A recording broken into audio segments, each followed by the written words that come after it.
வணக்கம் சார். வணக்கம், வணக்கம். சொல்லுங்க சார். மதுரையில இருக்கீங்க இப்போ. இப்போ மதுரை கிளை உயர்நீதிமன்றம் மதுரையில தீர்ப்பு குடுத்திருக்காங்க. ஆமா. திருப்பரங்குன்ற விஷயத்துல கோவிலே தீபம் ஏத்தலாம்னு சொல்லியிருக்காங்க. தமிழக அரச பல்வேறு விதமாக சுட்டி காட்டியிருக்காங்க. என்ன நடந்துச்சு சார் விசாரணையில? அது இந்த விசாரணையும் போதுல கவர்மெண்ட் ஆஃப் தமிழ்நாடு அண்ட் அந்த தர்கா 2 தரப்புல இருந்தும் அப்பீல் போட்டாங்க. உங்களுக்கு ஏற்கனவே தெரியும், ஜஸ்டிஸ் ஜி.ஆர். சுவாமிநாதன் திருப்பரங்குன்றம் மலையில அந்த தீபத்தூண்ல 3ஆம் தேதி திருக்கார்த்திகை அன்னைக்கு தீபம் ஏத்தணும் அப்படின்னு சொல்லியிருந்தாரு. அது 3ஆம் தேதி ஏத்த முடியாம பல்வேறு காரணங்கள், பஞ்சாப்புகள் எல்லாம் என்னமோ இருந்தது. திடீர்னு 144 போட்டாங்க. அடுத்த நாள் அவர் அது என்ன பண்ணாருன்னா 144 போடுறதுக்கு முன்னாடி தீபம் ஏத்துறதுக்கு எந்த விதமான நடவடிக்கையும் அரசாங்கத்தில் எடுக்கல.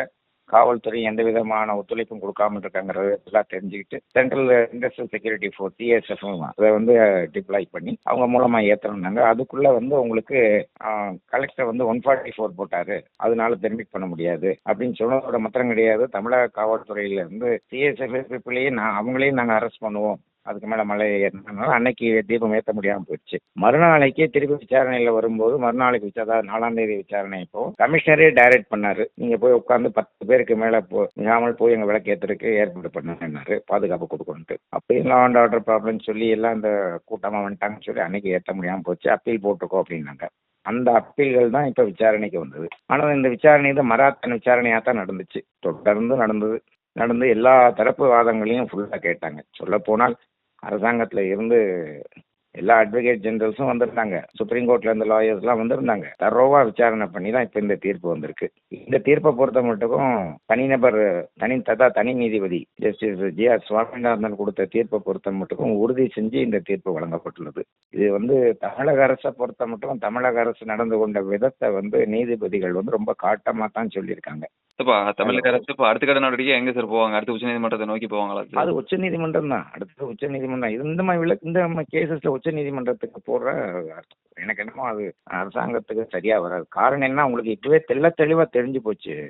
இதுல தமிழக அரசாங்கம் தேவையில்லாத ஒரு பிரச்சனையை ஏற்படுத்திருக்கு தெளிவா தெரிஞ்சு போச்சு. அது எல்லாரும் வெளியே சொல்லாம ஆனா நீதிமன்றம் தெளிவா சொல்லிருச்சு, இந்த பிரச்சனையை ஏற்படுத்திருக்கிறதே தமிழக அரசு தான் அப்படிங்கறது தெளிவா சொல்லியிருக்காங்க. அங்க லா அண்ட் ஆர்டர் ப்ராப்ளம் வரும்னு சொன்னதும் கற்பனையாவது யூகத்தின் அடிப்படையில் சொல்றதானே தவிர அதுல உண்மை கிடையாதுங்கிறதும் தெளிவா சொல்லியிருக்காங்க. நீங்க அந்த பழைய கேஸ்ல பாத்தீங்கன்னா அந்த சிக்கந்தர் மலை ஆடு கோழி பலியிடுற கேஸ்ல ரொம்ப தெளிவா தீர்ப்பு வந்தது. மொத்தம் அதாவது இந்த 1931 பிரிவி கவுன்சில் ஜட்ஜ்மெண்ட்லயே மொத்த மலையும் கோவிலுக்கு சொந்தமானது. ஆனால் நெல்லித்தோப்புங்கிற பகுதி, அதுல இருந்து படிக்கட்டு, மேலே இருக்கிற மசூதி இருக்கிற இடம், இந்த 3ஐ தவிர பாக்கி மொத்த இடமும் கோவிலுக்கு பாத்தியமானதும் வந்துருச்சு.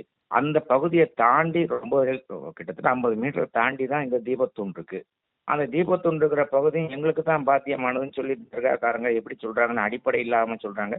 அந்த விஷயத்தை நீதிபதிகள் குறிப்பிட்டு சொல்லியிருக்காங்க. இது தர்காவுக்கு பாத்தியமானதுன்னு சொல்றதும் சிறுபிள்ளைத்தனமானதும் தெளிவா சொல்லியிருக்காங்க. அப்படிப்பட்ட இடத்துல விளக்கை ஏற்றுறது சம்பந்தமான பிரச்சனை அப்படின்னா அந்த பிரச்சனைங்கிறது எந்த விதமான பிரச்சனையும் இல்லாத பிரச்சனைன்னு அரசாங்கம் சொல்லுதுன்னா அது அரசாங்கத்தினுடைய கற்பனையானது அப்படிங்கறதையும் தெளிவா சொல்லியிருக்காங்க.